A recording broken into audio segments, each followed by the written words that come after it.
Welcome to another episode of Grief Talk, everything you want to know about grief and more.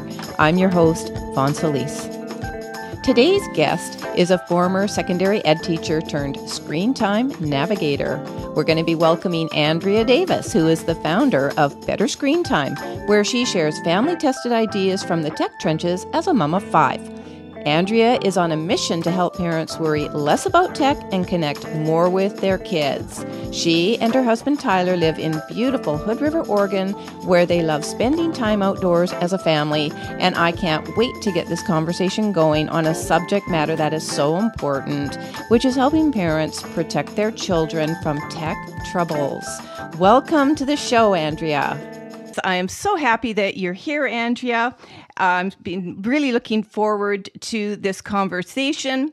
And before we get started, I would just like to explain to the viewers that this may not seem like a fitting conversation to have on a podcast called Grief Talk. But the more I got to know Andrea and the more I learned about the work that she's doing, I see it as a perfect fit, and we'll get into some of the questions as to why I think that may be so, largely centered around parental concerns about their kids and tech use. So stay tuned, and this is going to be a really great conversation. So hi again, Andrea, and I'm going to get to my first question, which is basically if you could just share with the audience members a little bit about your experience and why you started Better Screentime. Yeah, well, really, this journey started a long time ago when I became a parent. So I am a mom of 5, and my oldest just turned 17, which is hard to believe. And when she was just a couple of years old, my husband, we were at Purdue. My husband was working on his PhD there. And we became friends with lots of young couples with little kids like we had. And one of my friends was just a voracious reader. She loved to read. And I asked her one day, what did your parents do to instill this love of reading in you? Even though I love to read, but she took it to a whole nother level. And she said, we didn't have a TV growing up. And I was like, really? It just kind of fascinated me. And so I got curious and I went home and I told Tyler, my husband, I said, what would you think if we just put the TV in the closet? We don't get rid of it, but we just put it away and we use it like an appliance, and we'll just pull it out when we want to use it. And for us, that was watching family movies and the Olympics and just things like that. And otherwise, the TV stayed in the closet. And it's crazy, but here we are like 15 years later, and that's still what we do. And so that was kind of our journey of starting to maybe want to take more of a low tech approach. Well, fast forward years later, and as we all know, technology has changed so much. And the TV is really the least of our concerns when it comes to parenting. And we now carry these mini computers in our pockets. And again, this isn't something that just adults are using, but we're starting to see these devices in kids' hands more and more. Well, our family made a big move from Illinois to Oregon about 5 years ago. And at that time, our oldest was in middle school and she was leaving friends behind. And we all know that's a really hard age to move. It's hard to leave friends. It's hard to make new friends. And I also was worried about staying in touch with her. We were living in temporary housing. It was in the middle of winter. There was a ton of snow. There was a lot of canceled school that month. And I just was concerned, oh, she's not going to know where to get off the bus, or, I don't know anyone in this town. And so we handed over just a leftover smartphone that we had to her. And I really did it without a lot of thinking, I guess. I just thought of this as a communication tool. She was a very responsible girl. And so I just thought, we'll use this to communicate. Well, lo and behold, a few months later, she would come home from school, and instead of us having a conversation like we used to have, she was suddenly scrolling on this device. And there were all these apps on the phone that I had never even heard of before. And so instead of us engaging in a conversation, she was scrolling through social media. And, this was a young middle schooler. And I just immediately became alarmed. And we had several experiences after that where there were certain apps that got downloaded, and I noticed just the content wasn't appropriate for her age. And I was really concerned. And so we took a step back and we had a conversation with her that we had made a mistake as parents, that we hadn't prepared her, that we hadn't prepared ourselves for this huge responsibility, and that we were going back to a brick phone, which now, even 5 years later, there are a lot more options for parents. There are smartphones that don't have internet access, but such a thing didn't exist 5 years ago. So we went back to just the brick phone and handed that over to her, and she was mortified. There were lots of tears on her behalf and ours, but wow, it was just an eye-opening experience for me. And as I searched for resources, there was a lot of very like fear-based information. And I really wasn't finding the answers that I needed, because this is the world that our kids live in. So how do we be kind of low tech, slow tech, because we can't completely keep our kids away from it. I had done a good job of that for a long time, and it works well when kids are young, but eventually we have to start teaching them, but we can't just throw them out to the wolves, which is what I felt like I had done. And so that was why we started Better Screen Time. That's amazing, Andrea. And so as a parent, I'll just say that I started this podcast because I am a bereaved parent, and I did lose a 22-year-old daughter to suicide. And the dark web played a significant part of her being coaxed into taking her life and so on. So nothing like what you're doing in Better Screen Time exists today. And that would have been close to 23 years ago at the time, because she died in 17 years ago in July at 22. So if you're looking at children today, and we'll get into age ranges of the tech plans that you put in place for families, but it starts much sooner. And back then, so say when she was 13, 14, the internet was just starting to come out. So we're talking a quarter of a century ago. Wow. Yeah. And at the time, we didn't have apps. There was no YouTube. There was no Facebook. But what they did have was chat. And what they did have was websites. And somehow these kids know how to get in the back doors. And I've done a little research in that. And I know there's a huge problem with a lot of concerns. You mentioned, I was looking at your website, which I just love, and you mentioned some of the key problems today are things like cyberbullying, depression, anxiety, addiction, pornography. And there is also, if we read news reports and things like that, there is also a key element there, probably, I guess, through apps and so on, where it's coercion, and huge. So my next question for you, and I don't know much about this because my son is 29, 30 in June, so I'm kind of not in this niche for you, but it's so important for the parents who are worried. And so I wanted to ask you, like, what are parents struggling with today? Say however many you want to name, that they're really concerned with and struggling with. And, if you could just sort of give a general idea of what I'm going to say an easy solution, that's probably not the right way to describe it, but an obvious, a solution that a family could readily adapt into their tech plan for their kids. You might want to say a little bit by age as well, because this would be so helpful for parents to just be aware of what's really going on with kids and tech at their various age groups. Oh, I love this question. Such a good question. So I like the concept of doing this by age. So let's look at just young children. So ages 5 or 6 and younger. The biggest thing that has changed for this age group is the introduction of touch screens. So interactive screens. And when these came onto the scene, we as parents were told that this was necessary for our kids to adopt and use, because if they didn't, they would fall behind educationally. And that technology was just, it's the next big thing that our kids need to be a part of. Well, fast forward, as parents started bringing in iPads and tablets and handing their little ones phones, they started to see tech tantrums. And this was beyond what we had seen when we just were turning a TV off. So when, a kid's watching TV and they're watching a show, a lot of times they don't want to turn it off. And there might be a bit of a tantrum.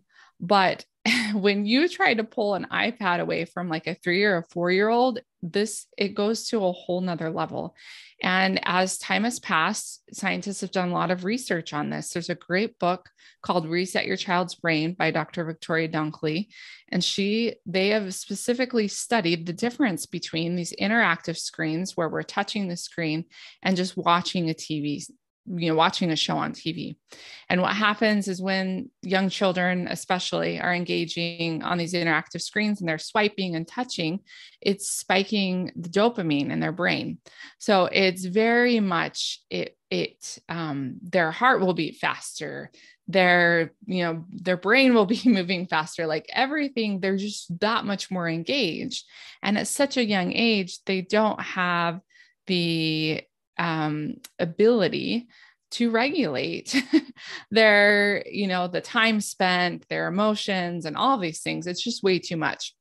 And so for parents of young children, that's the biggest problem that we're seeing, is that it truly becomes a coping mechanism at such a young age that even when kids are going to the doctor with their parent and they're getting a shot or an immunization or whatever, and they're in pain and they're feeling sad, what pediatricians have noticed is that parents used to hug their child to go console them and comfort them. But now quite often they're seeing parents hand the child a device. And so what's happening is we're training our children from a young age to turn to a device to be comforted, and rather than turning to a parent or an adult for that comfort. And so there's a couple of problems there. So of course, like parents and young children, like it's exhausting. And, especially once your kids kind of break out of that nap time, they quit taking a nap, but yet they don't go to school all day. And we might need a little bit of a break. I tell parents, like, there's nothing wrong with turning the TV on for a little bit. You just pick a slow paced moving show like Mr. Rogers or Daniel's Tiger Neighborhood, or even, there are some available today, things that aren't going to get them basically irregulated. So they get overstimulated is what happens. And so then it's just this kind of this vicious cycle where it's already hard to parent little ones, but then it becomes even more challenging because you got this touch and go, and then they're asking for the screen. So what little children need is play. And so while technology has changed, what small children need has not changed ever. They just need a caring adult who's with them, that loves them. They need time to play, to explore, to engage with the real world. And so hands down, like just keeping those touch screens away from young children is going to be your best bet to avoid those tech tantrums and to protect their childhood. So that's really what I advocate for those younger children. Now, as kids break into that like 6 or 7-year-old, and if they are attending public school, quite often, if they haven't been introduced to tech in the home, they're being introduced to tech at school at that age. So I really recommend that starting at that point, parents start engaging in conversations about healthy tech use, but still really limiting the amount of time that those young children spend. Again, yes, they're older, they can regulate a little bit more, but they still don't have the ability to regulate the time they spend on a screen. And they still just mostly need a lot of those basic things like time to play, to move their body, to engage, to learn skills. And so the American Academy of Pediatrics, they give some guidelines, but as kids get older, it's kind of more about like balance and less about how much time is spent on the screen. But as parents, there really has to be time limits, because the prefrontal cortex, that part of the brain that's responsible for decision making, and you probably know this, Vonne, isn't fully developed until we're in our mid-20s. And so to ask a child to regulate themselves on a device and the time spent is pretty much impossible for that reason. And also because the big tech companies have made these apps as addicting as possible, is the best way to put it, because that's where money's made. And that's their job, is to make it enticing, make it engaging. And so you put together an undeveloped brain and a highly addictive tool, and you put those things together, and that's where we have created this problem.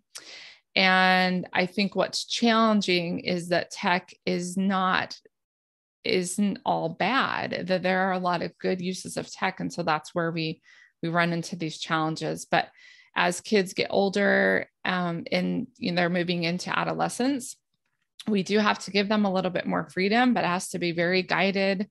And we're there to walk them through it and to take it very slow. So those are some things. I'll stop there. Yeah, no, that I'm just listening to you because I get to compare raising two children without technology at all. And it's something, I'm not a grandparent, not yet, but it is I think something that those of us didn't have to struggle with these questions and these decisions about, do you give your child, your baby, an iPhone to play with to occupy them while you need to do something else, or you're on an aircraft or something like that? I just didn't have to struggle with that. All our toys were the jumping thing and the reaching, and everything, was interactive, and certainly with humans. I'm so glad you brought up the regulating. I do know a little bit about that from my own studies in terms of trauma. It makes me actually, and we probably don't have time to talk about it, but it does raise the question for me, of whether children could be even traumatized at some point in their brains, depending what they're being fed through apps, never mind just social media, but apps. And anyway, that's a conversation for another day. But yeah, no, I mean, that's fascinating. And definitely they can be, if they see the wrong type of content, for sure. Exactly. So, but you also brought up, and this is just such a wonderful segue into my next question, is you brought up the need for conversation, say from 6 up. And, but I also noticed from, your information on your site that, you teach people, parents, how to, I'll just put it, very succinctly, have that conversation. And I'm just wondering, are parents afraid to talk to their kids about what needs to be done, discipline, in initiating a tech plan, taking the stuff away? Do they lack, how do they bring this conversation into the family, and sort of segues into the next question, which is, do they lack confidence that they can control this almost like a monster in their kids' lives? Yeah. Such a good question. There are a couple of things at play here, and this is based on my own experience and things that parents tell me. But one is, parents worry about their own tech use. So they feel like, how can I tell my kids what they should do, especially if they're older, when I'm on my phone a lot? That's something that we address in our course, Creating a Tech Healthy Family, is we help parents first with their tech habits. And that was where I had to start. I realized that taking my laptop into the bedroom and working late into the night was not healthy for me, but it also was really modeling poor tech habits for my growing kids. And so that's a habit I kicked like 5 years ago. But I mean, I always took my laptop into the bedroom before that. And so I think that's one thing. Another thing is, like you said, I think just maybe lacking confidence or feeling like they actually can make a difference. so many parents will say, it's too late. It's too late for me. It's too late for our family. And I always like to say it is never too late, never too early to prepare. And it's never too late to turn things around. And I truly believe that. I mean, we should never give up on our kids, no matter how old they are. And we should be willing to engage in that conversation. And it does take courage. It can be hard to admit that we've made a mistake as a parent, that we haven't perhaps had enough guidelines or guidance around this topic. But again, I think for parents just to show themselves some grace to realize that, parents haven't had to navigate this before, that we're all learning together. And then I think parents are worried that they're going to get some pushback, especially if their kids are older, and they probably will. I know we did. And that was even from a responsible, kind child. But it's uncomfortable to have to do things differently and to take a step back.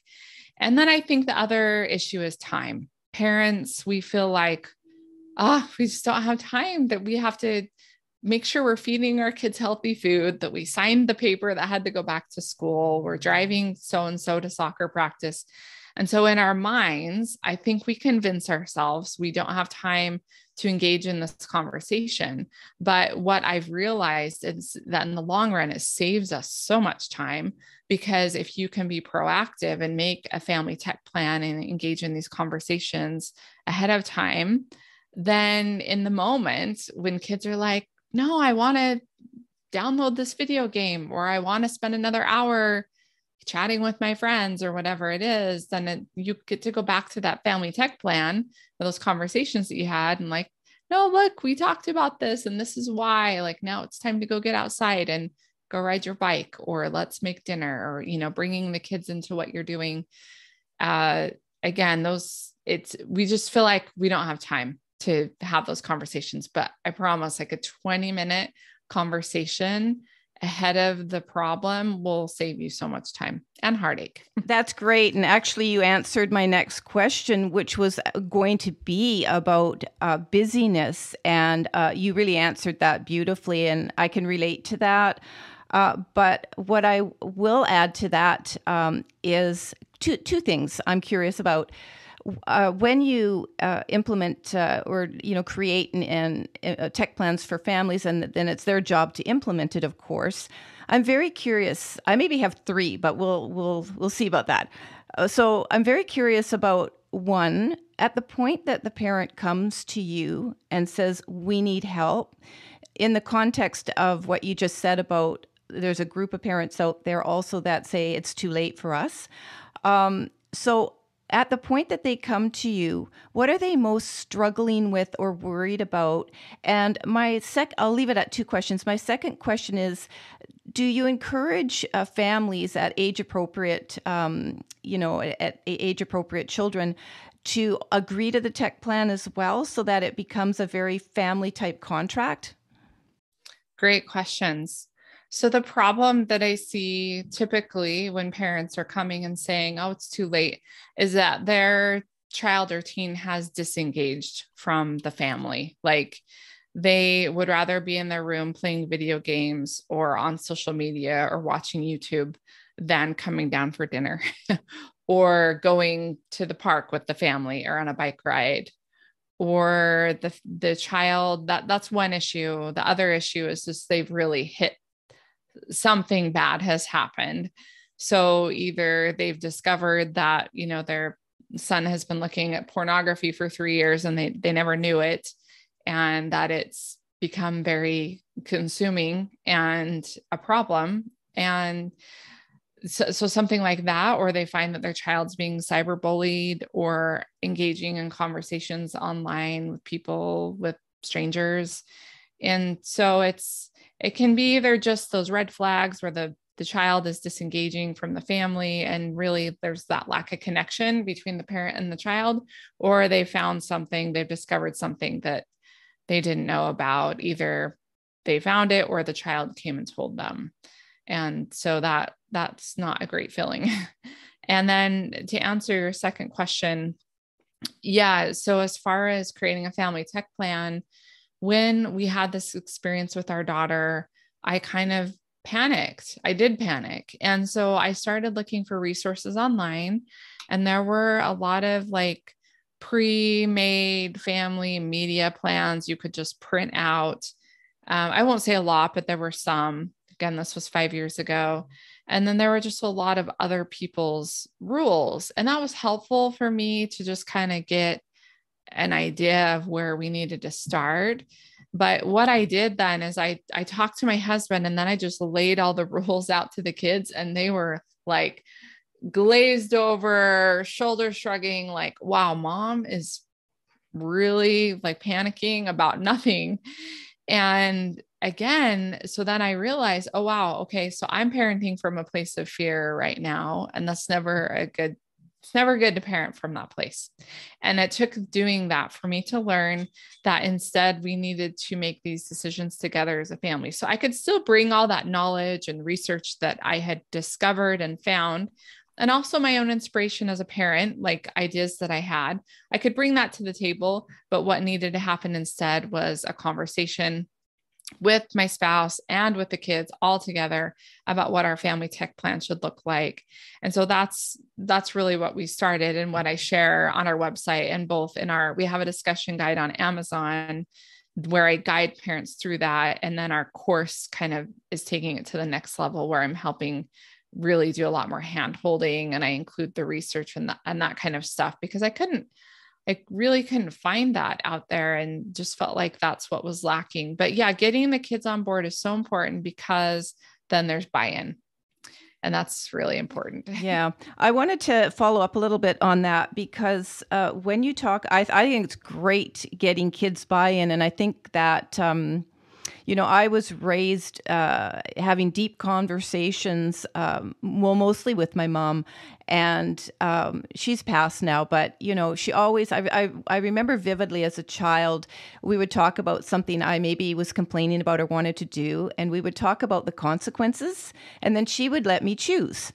And although maybe some of my decisions were a little risky, I never got myself into trouble. And I think it had to do with that feeling of being able to choose.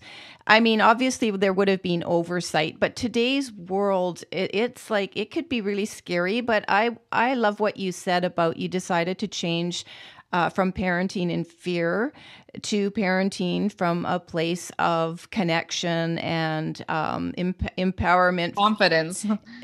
Sure. Confidence and empowerment for you and the kids. So today, I know your children range in various ages. So what are the ages of your kids again? What the age range, Andrea? Oldest is 17. Then I have a 14-year-old, a 12-year-old, a 10-year-old, and a 7-year-old. 4 girls and 1 boy. My boy is the 10-year-old. Oh, wow. So do you notice a difference in tech use between boys and girls? That's interesting.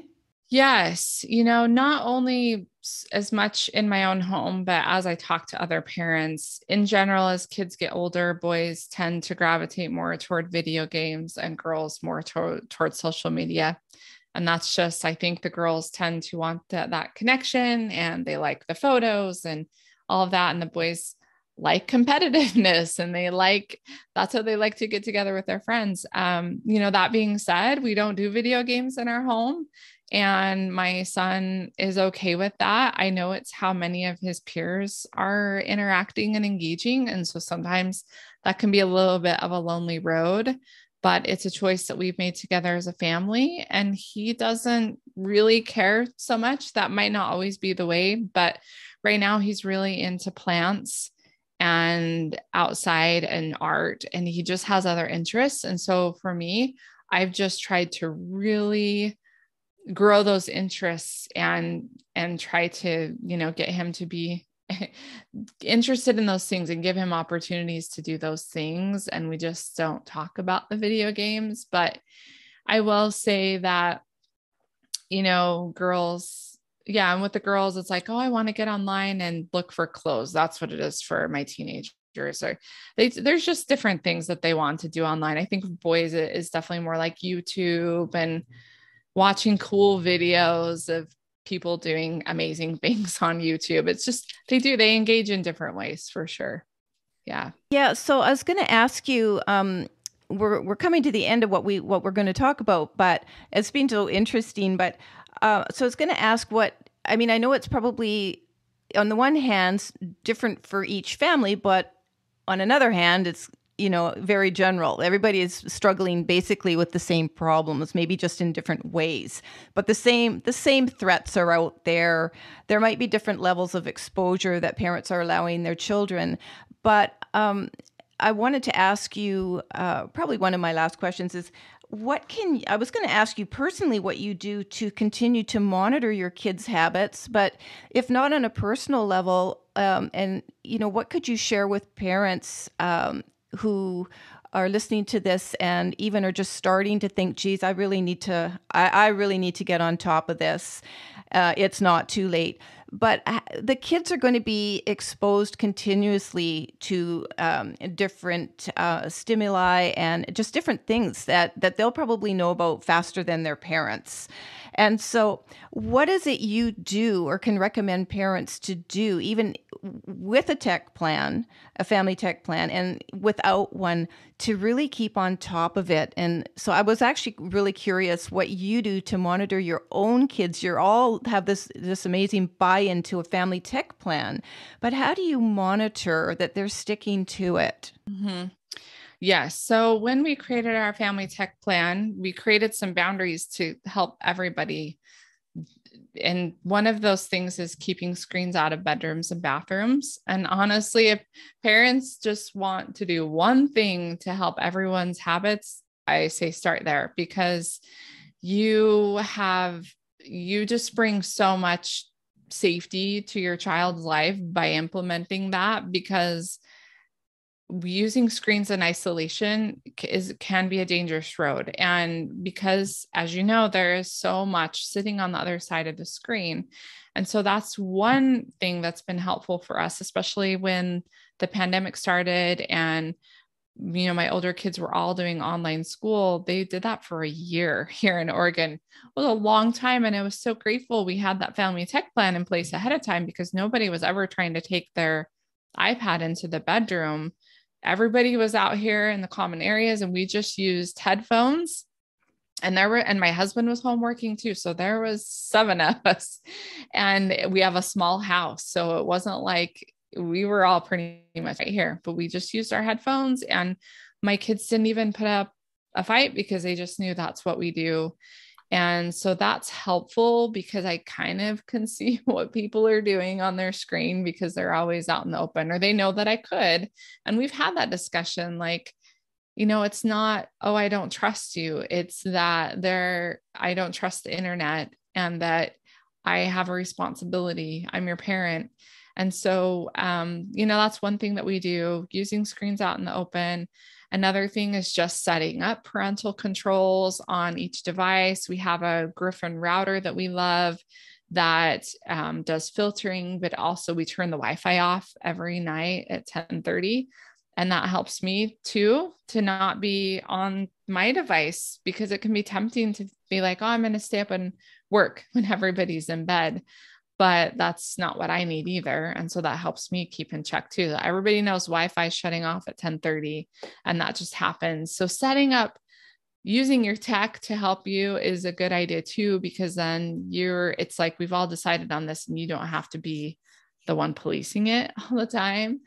And then just choosing safer devices as well. So my 7th and 8th grader use what's called a Gab phone, and it looks and acts like a smartphone, but it has no internet access on it. Like, there's no app store, nothing. So it just can call, it can text, has a calculator, has a calendar, just those very basic things. And so choosing your tech wisely and knowing that there are kid safe options now, rather than just being like, well, I guess they need an iPhone because that's what we do now. And so that's one thing. And then I think the last thing I would say is just having these conversations regularly. So my oldest teen is 17. She has limited access to social media. She has Instagram, and there's a limit that I've set up on screen time through Apple. It's 30 minutes a day. That's all she gets. I follow her. She follows me. And I haven't allowed any other apps on there. And that's simply because it's the app that I'm most familiar with. It was one that she was requesting. And so I was okay with that. I did not allow her to get TikTok, however. And we had a conversation the other day about how her calculus teacher had made this TikTok video. He's actually a really good dancer, and how she had circumvented the boundaries that I'd set up on screen time to be able to watch this video. So even though she didn't have TikTok on her device, she has like Google Hangouts, and she was able to like put the link in there and open the link from there.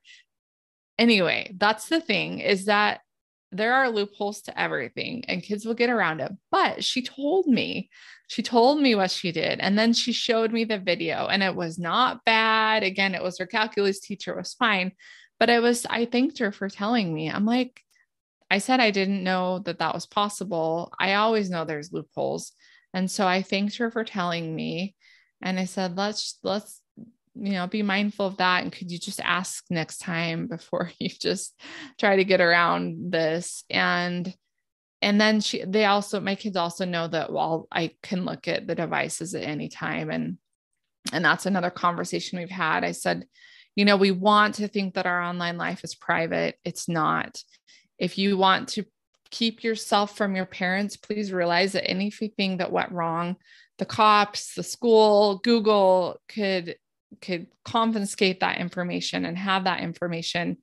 And I mean, I'm sure you know this. And so I told them, as a parent, I should know first. I should be the first one to know.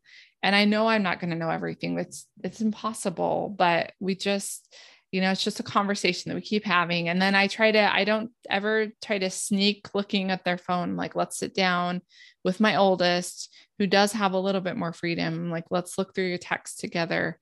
And I think that's good. It's just a good way to have the conversation together. So I love everything you've said, and you've given, the listeners, viewers, so much to incorporate without even, or I should say before going to your website, which is betterscreentime.com, where you have loads of resources, online courses, downloads for cheat sheets, and so many other resources, Andrea. It's amazing, and I encourage every parent, again, listening or watching this, to go to your site, which I'll put in the link below as well. And you can gain so much information from that. I love that you just shared turning your Wi-Fi off. Parents listening out there, turning your Wi-Fi off at a specific time every night. I have never heard anyone do that before. That is amazing. And if I had young kids, I would absolutely be doing that. Absolutely amazing. And I love the fact, I personally have not heard of a Gab phone, but it sounds like you're very familiar with alternates to the iPhone, and again, limiting the social media to one that you pick together. I absolutely love that. Following each other. I think for me, what it boils down to, even the best communication and the best connection you can have, things can still go wrong, and they do go wrong. And trust me, as a parent who's lost a child, who, again, even in the height of no internet, we had internet, but none of the stuff we have today, there was still a way to download music. There's still a way to get in, the dark web. There's still a way that these loopholes, they find them. And, so I do want to say that for parents out there who are worried, who think it's too late, for some of us, it is too late to go back and change anything. But having said that, I don't want my message would be to beat yourself up as a parent for everything. As they say, we do the best we can with the knowledge we have. So it's all about just continuing to acquire knowledge, be invested, keep the communication lines open, I'm a big believer in allowing children at various ages to have a certain level of autonomy, but as the oversight, as a guardian, sort of discuss what the options could bring, the consequences of choices could bring. And Love that. yeah, and so that's what I could sort of throw in. And as I said, I'm not having to deal with these issues, but if I was a grandparent, I would be. And if my son's listening, no, I'm just kidding. I'm just kidding. But anyway, this has been just so informative, Andrea, and I want to just thank you so much for sharing all that you have today on this podcast. And I know that your work is so helpful to so many people. I also know you're a speaker, so anybody out there that wants to contact you, they can get all your information about that on your website, correct? Yes. Excellent. All right. Well, I'm going to wrap this up because I think we've given people so much information to work with just from our short conversation. And I'm certainly more well-informed about what is going on out there. And so parents, you need to protect your kids. Andrea is a wonderful resource to go and learn from and get knowledge. So thanks again, Andrea. It's been wonderful talking with you. Oh, thank you so much, Vonne. It was my pleasure. Okay. Talk soon.